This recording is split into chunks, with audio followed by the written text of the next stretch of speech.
A few weeks ago on our channel, we did a poll asking what everyone's favorite Pikmin type is. Between 5 different polls and over 36,000 votes, you guys decided the Ballman was the best Pikmin type. But at the bottom of the poll, coming in second last, was the yellow Pikmin. And quite frankly, I think they deserve better. So this video is all about the yellow Pikmin, and their story in attempting to beat Pikmin 2 all on their own. Ugh. On day 1, we land in Valley of Repose, and right away, something is different. Where there should be a Bulborb being attacked by red Pikmin, there is only a snow Bulborb. And up ahead on a ledge, we spot the stars of this video, the yellow Pikmin. Oh yeah.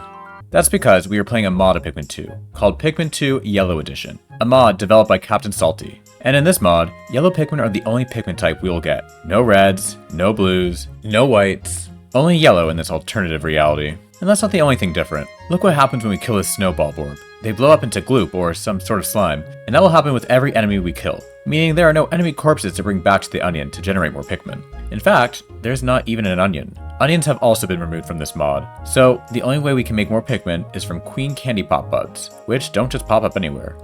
Oh, okay. We got the candy buds going on here. Queen Candy Pop Buds are quite limited in this game, making our yellow Pikmin even more valuable since it's harder to sprout more. Between Olimar and Louie, we collect 20 Pikmin, enough to crush this paper bag and collect the Courage Reactor. Thank God for fast forwarding. On day 2, we return to Valley of Repose, and since there are no onions, our Pikmin are stored in the ship. And would you look at that? There's a row for Ballman, everyone's favorite Pikmin type. I guess yellow Pikmin aren't the only Pikmin in this alternative reality. Also, how cute that the avatars are plushies. We find 3 Queen Candy Pop Buds and grow our Pikmin party to 35, just enough to crush this paper bag. It's a good thing we didn't lose any Pikmin to these snow Bulborbs. Since we can't get more Pikmin from killing enemies, we're going to avoid any unnecessary battles, like with this hairy Bulborb here. One big disadvantage of playing with only yellow Pikmin is they are weaker in combat compared to other Pikmin types, so we'll have to choose our battles wisely. But yellow Pikmin do have 2 big advantages in this challenge. They can be thrown higher, which will come in clutch for certain boss fights, and more importantly, they are immune to electricity, the one hazard in this game that is an instant kill. We then make our way into the Emergence Cave, where we find 2 more Queen Candy Pop Buds on the final floor, bringing our total Pikmin party to 45. And you might be wondering, how are we going to collect the Spherical Atlas with only 45 Pikmin, a treasure that requires at least 1 purple Pikmin? Well, in this alternative reality, the Spherical Atlas has been scaled down to needing only 41 Pikmin to carry, so no purple Pikmin is needed, and we're able to collect the treasure and unlock Awakening Wood. Oh yeah, 10% of our debt is recovered. I love that. I wish I could say that in real life. On day 3, we head to Awakening Wood and find out we've officially paid off 10% of our debt. Another change is our debt is only 6,000 Pokos instead of 10,000. Don't be fooled though, we will be required to utilize some glitches to beat the game with only yellow Pikmin. I decided to take some time to farm enough berries to provide 3 spicy sprays, as we're definitely going to need them for some battles. We collect the healing cask, and then enter the Hole of Beasts, where nothing really exciting happens. We get an extra spicy spray, lose 5 Pikmin to a battle against a Bulborb. Come on guys, don't give up on your dreams! Don't give up on your dreams! Okay, we lost 5 there, not ideal. Immediately get 5 more Pikmin from a Queen Candy Pop Bud, and defeat the Empress with minimal casualties. Oh, it just disappeared, okay. On day 4, we enter Hole of Beast twice more to get 10 more Pikmin, bringing our total up to 50, which is the amount needed to crush this paper bag. In the regular game, it requires 200 Pikmin, so once again, an amount has been scaled down, but we can skip past this bag using the Creeping Chrysanthemum, as shown in Dan's Pikmin 2 Blue Only video. So even without the reduction, we can get past this with only yellows. We then enter the White Flower Garden, where our yellow Pikmin come across their first obstacle, the Poison Geysers, which would require white Pikmin to destroy, or so I thought. I didn't know this at the time, so I had to return to the cave to collect the treasures on sub-level 4, but you don't need white Pikmin to destroy the Poison Geysers. If you throw a non-white Pikmin onto a Poison Geyser so that they are poisoned and then whistle them back, they are immune for a brief period, and in that period, they can be thrown again onto the geyser to attack it, damaging the geyser and allowing us to get past them with our yellow Pikmin. Dan also showed this in his Pikmin 2 Blue Only video, which clearly I didn't watch. Just kidding, Dan. And just like that challenge, we still can't collect any treasure buried underground since we have no white Pikmin. When it comes to fighting the burrowing Snagret, I decided to use a spicy spray just to be on the safe side, and we defeat it with no casualties, and collect the 5-man knapsack, a treasure which most by now know is critical for these Pikmin challenges, which I'll touch on a bit later. Next, we head to the Snagret hole, using this weight block mechanism between the area where we would typically find the blue Pikmin, and this area here to get us up to the Snagret hole, another change in this alternative reality. And let's just say the Snagret hole did not go so well. The first subfloor has an orange Bulborb that has a treasure treasure in it. But it's facing us, which is not ideal. So by waking it up and leading it out of its little area, it will turn around and go back to its area and go to sleep. This time with its back towards us. But even with its back towards us, I want to avoid as many Pikmin deaths as possible. So we use a spicy spray and attack, but still manage to lose 5 Pikmin. Which I'm thinking is because of the yellow's height throw range, as the orange ball orb woke up before the yellow Pikmin could land. On sub level 4, we see something, interesting. What? Did that just come out of nowhere? What's happening? Where did that even come from? What? Why is that just in the air? Okay. I guess we'll ignore that. By sub level 5, we only had 34 Pikmin left. So it was time to get our hands dirty and get out into the field and punch some bitches. It's tedious, but the more enemies we can kill by ourselves, the less danger to our yellow Pikmin, which we're an endangered species at this point. Well... Oh, let's go, bitch. We do find some Queen Candy Pop buds on the next floor, and for the pileated Snagrit, we have 42 Pikmin ready to battle. It required using 2 spicy sprays and 15 deaths, but we defeated the pileated Snagrit and collected the Justice Alloy, allowing Olimar and Louie to take more damage from enemies, which will be very helpful in this challenge. Leaving the Snagrit hole, we only had 28 Pikmin left, so on day 5, we returned to Valley of Repose solely to build up our Pikmin team. On day 6, our goal is to collect the Geographic Projection, so that we can unlock the Perplexing Pool. But we have a couple of issues.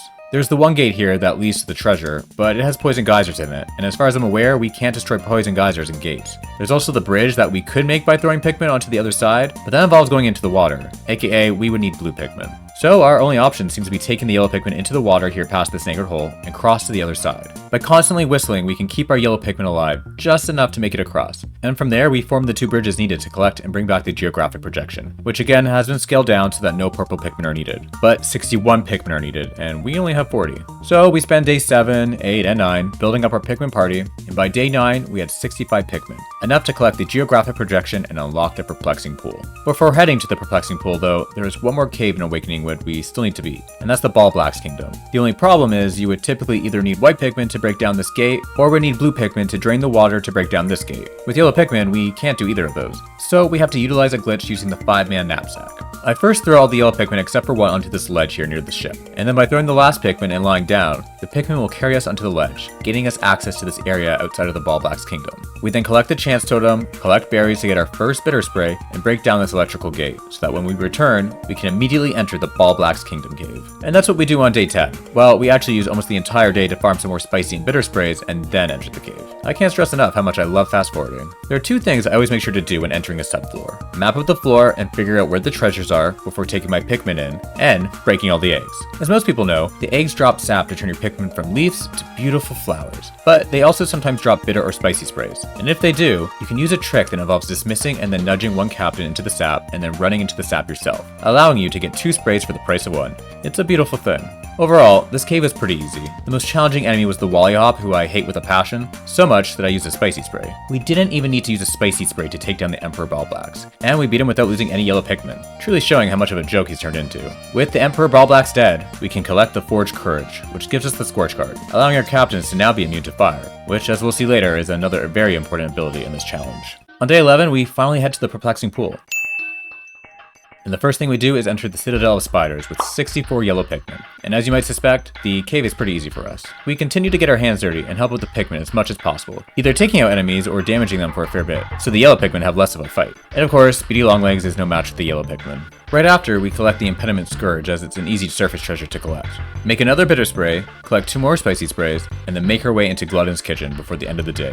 And the only hazard in this cave is electricity, so Glutton's Kitchen is definitely a cave made for the yellow Pikmin. There we go. And let's just get you done too. Oh my god. I forgot about that thing. Really, the scariest thing in this cave is the spotty ballbear, but it's easily taken down with the use of a bitter spray. On sub level 5, there are the 3 armored cannon larvae where we use their boulders to kill the dwarf ballbears. Typically, I would use the corpse of the one dwarf ballbear as a shield for either Olimar or Louie to distract the armed cannon larvae, and then have the other captain sneak behind and attack them. But there's no corpses in this alternative reality. Oh no, the enemies turn to goo.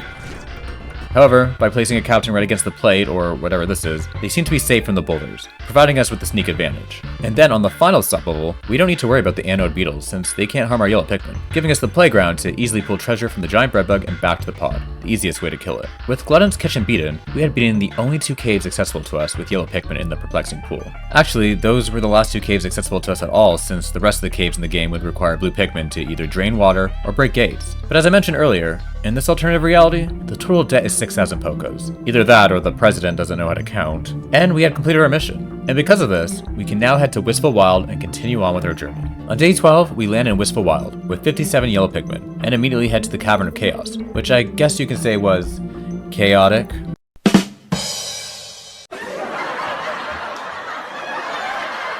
The second subfloor has the 3 fiery Bulbaxes, all of which have a treasure inside them. Since our yellow Pikmin can't fight them, taking them down is a job for our captains, thanks to the Scorch Guard we obtained earlier. It's tedious and slow, but by punching the fiery Bulbax, we could take it down without using any Pikmin. We could have used a Bitter Spray and take it down with yellow Pikmin, but we only have 4 Bitter Sprays at this point, and I'd rather save them for more important battles. After a good fight, Olimar finds himself in critical condition, and losing a captain for the remainder of the cave would not be ideal, so we have to swap Olimar out with the president to finish the job. Best believe the president is going to be put to work on this mission. I'm not scared of you. I'm not scared of you anymore. Bon appetit!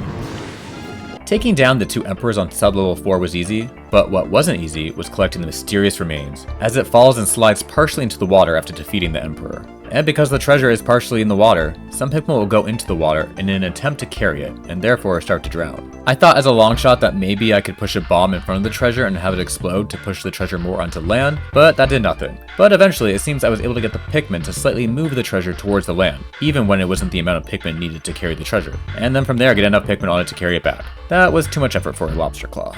Okay, we did it. Wow. On sub-level 6, we get the unfortunate layout for our yellow Pikmin as the Groshroom is in the water, so we just restart and get a better layout where the Groshroom is now on land. And I personally make sure to kill the Wallyhop, who also has a treasure. At this point, both Olimar and the President were barely hanging on, but we still had more cave to explore. And on sub-floor 8, we managed to take on even more damage. Oh my god. Are we gonna kill this or what? We really couldn't afford to take on any more, which is a great position to be in when going up against the segmented Cropster, as one hit from it or the boulders will definitely kill the captains in their current health state. However, as intimidating as the segmented Cropster is, it can be quite easy to defeat without taking any damage. I just stuck to the corners, and with the right camera angle, it's easy to see where the falling boulders will land. And then from there, I only had to use the 1 spicy spray to take it down, without losing even 1 yellow Pikmin. We did it! Luckily, leaving a cave, the captains regain their health back, and we use the rest of the day trying to build a bridge here, which requires once again taking our yellow Pikmin across a body of water. But before that, there's a Gatling Groink to take care of. I was trying to lure the Gatling Groink onto the land so that I could bitter spray it and then have the Pikmin kill it, but ultimately had to have the president punch it to death. After that, we got the yellow Pikmin across and built the bridge. A successful day 12, if you ask me. Wait a minute, why are we getting mail from the president when the president has been with us this whole time? Do we have an imposter among us? We're going to have to make sure to lock our bedroom door tonight when we go to bed. On day 13, we only had 43 Pikmin left, and we definitely needed more with the caves that were left. So we went back to Valley of Repose to gain 15 more Pikmin, and then back to Awakening Wood on day 14 where we gained 20 more Pikmin, which unfortunately came at a price because when we went back to Wistful Wild on day 15, the bridge we struggled making a few days ago was starting to be destroyed. The price was 4 Pikmin. I don't know why that scared me. Let's go, people. After that, we use a spicy spray to take down the 3 creeping Chrysanthemums and build this wooden ramp to reach the Hole of Heroes, where we finally, after 13 days on this planet, meet the Bulbmin. Excuse me, bitch? On sub-level 6, we come across this rare Queen Candy Pop bud that sprouts Bulbmin, which we use to gain 5 of them. But don't get too excited, Bulbmin fans. I will only be using the Bulbmin where absolutely necessary to continue, and won't be using them in combat or to collect treasure. However, they will have their moment in this story later. From there, we defeat the Ranging Boister, gain more yellow Pikmin and Bulbmin, get blessed with 4 more Bitter Sprays, easily take down an Emperor. Seriously, what have they done to you in this game? And by the time we beat the Empress, we only had 29 yellow Pikmin left, and had the President in critical condition. I just really struggled with bringing this girl down for some reason. I also made sure to put the President in the shitty end of this battle, as I still don't trust him and was kinda hoping he would die. Luckily, the next subfloor is what I call a breather floor, where we can breathe, not worry about enemy attacks, and grow more yellow Pikmin. Then, it was time to fight the Man-Out Legs, which involved getting the yellow Pikmin across the water and the use of 3 Bitter Sprays, 1 Spicy Spray, and a lot of Budding Mashing to defeat. only for it to then dawn on me. I'm sweating. My arm hurts. Okay.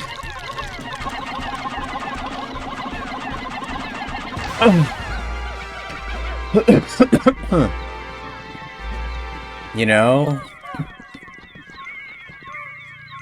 didn't even think of this. We can't even get the treasure back to the pod, so that was a lot of energy for nothing. We then finish off the cave by easily defeating the raging Longlegs. Pikmin 2 sure loves their spider enemies. With the whole of Heroes defeated, that meant we only had one final cave to beat in Wistful Wild, but we'll be saving that for last. On day 16, we go back to Valley of Repose, where we can now use the Ballmen to break down this gate and drain the water here, as without them, we wouldn't be able to reach the Frontier Cavern and Subterranean Complex. We then make the bridge and call it a day. On day 17, we go back to the Perplexing Pool, and once again need to use the Ballmen to drain the water so we can access the shower room. I then put them back into the ship before going into the cave, as again, we'll only be using them when absolutely necessary. That means going to the shower room, we are bringing down only 54 yellow Pikmin. And the shower room went really well. So well that we only lost one Pikmin in this cave, due to a mix of using the captains to kill some enemies and sneaking treasure by other enemies. With the shower room done, there was only one cave left in the Perplexing Pool, and that was the Submerged Castle, which we can't enter with our yellow Pikmin. So we'll have to skip this one. For now, anyways. On day 18, we head to the Valley of Repose to knock off the last two caves in this area. And nothing really too noteworthy happens in either of these caves, except that in the Frontier Cavern, we get redemption in our battle against the Empress, and made sure to once again put the so-called president on the shitty end. And then, to get access to the Subterranean Complex, we needed to utilize the 5-man knapsack again to get one of our Pikmin to carry us up onto the ledge, and then whistle the rest of the Pikmin so that we can all enter the cave, as the traditional way involves breaking down a poisonous gate. And with enough patience, captains having stronger punches, and distracting enemies to sneak treasures by, this cave was pretty easy, including the fight against the man at legs. That meant there was only one cave left, and on day 19, we made our way to that one last cave, the Dream Den, which is blocked by a poisonous gate, which means we once again had to use the 5-man knapsack to pull off what Dan coined the Tony Hawk glitch, to get up this wall here and over to the other side. From there, we switch to the president and take the Pikmin to this area, where we throw the Pikmin onto this ledge, and then switch back to Almar to whistle all the Pikmin. And with that, we entered that one last cave.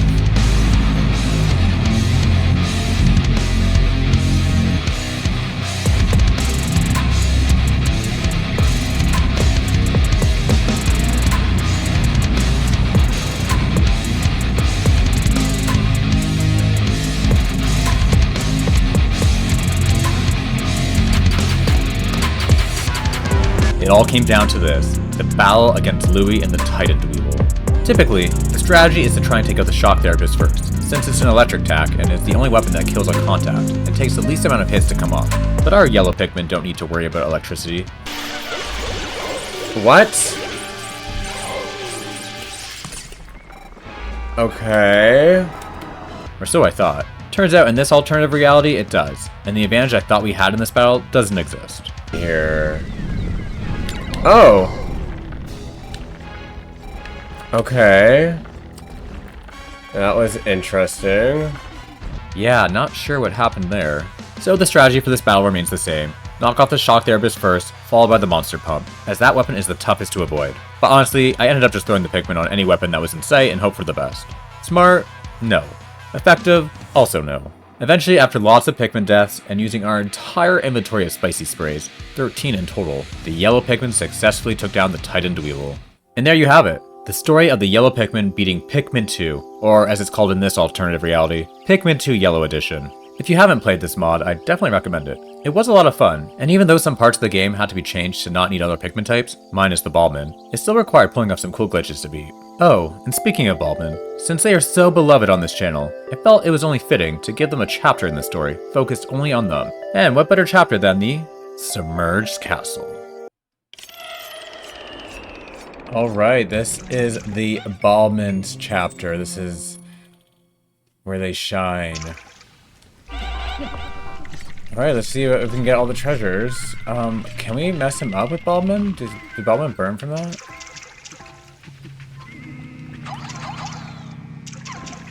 I think we're good. Yeah, Ballmens don't burn. Get ready, just get ready. I'm scared. Okay, go, go, go! Ruin her career! Beautiful. I think we have to go deep within. Oh my god. I underestimated the time we had. Oh, retreat! Retreat! Oh my god, we're stuck. Okay. Let's go. The fucking spider! Oh my god. People are gonna die today, I think. I'm ready to attack. Go, my babies, go. Okay. This way to the runway. Oh my god. Babies! Okay. I really gotta question if it's worth getting this treasure. I'm gonna pray to God it doesn't get run over. Oof. Okay, this is not our best work. There we go. You got... No, it's okay, babies. It's okay. Welcome to the team. Welcome to the team. Reason. There's no reason. Oh. No, no, no. That is not the intention.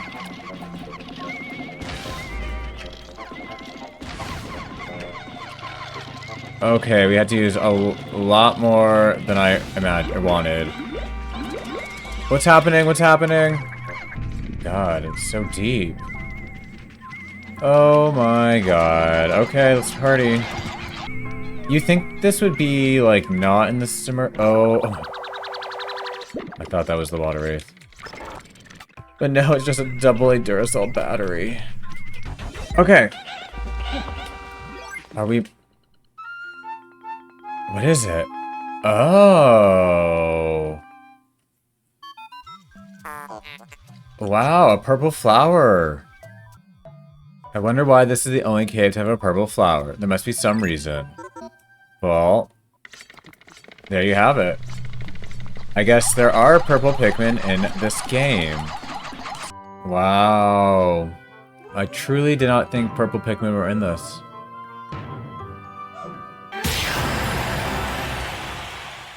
Alright, and that's the video. And now I want to thank our A-button mashers on Patreon. Logan Buchanan, Alexander Thompson, Nolan Filter, Marcus Vandergag, Real Backfish, Rebecca Lyons, Phoenix Lazuli, Dragoon, Dr. Nuck, Rooney4, Leberg, Puddles Megan, General Josher, Omo, Fossil, Koi Koi 13, Darman, Ryan Levin, and Anarchist Kale.